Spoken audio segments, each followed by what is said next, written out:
Sustainability Week is back in Pokémon Go, and there's never been a better time to rank up your Go Pass, because at Tier 2, you unlock half egg hatch distance when eggs are placed in an incubator during the event.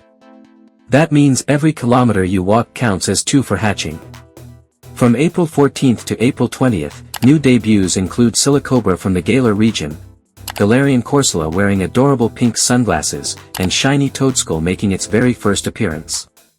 The Go Pass itself rewards you with a Galarian Corsola in sunglasses at ranks 19 and 30 on both the free and deluxe tracks. So how do you rack up those Go points fast without spending all day walking?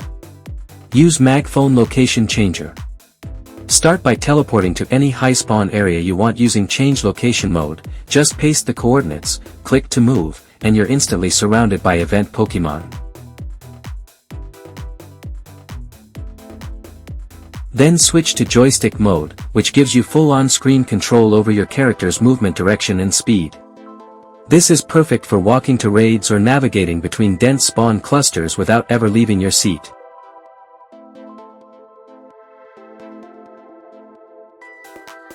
For the real efficiency boost, use 2-spot mode or multi-spot mode.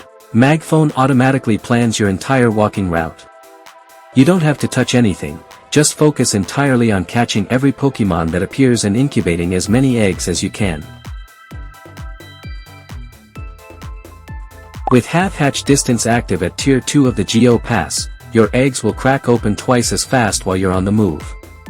And if you're working toward the recent Team Hatch challenge of 20 eggs with friends, MagFone lets you cover that distance effortlessly while you multitask on catching and completing field research tasks. With a bit of luck, you might even encounter a shiny Pokémon or a Galarian Corsola wearing those pink sunglasses.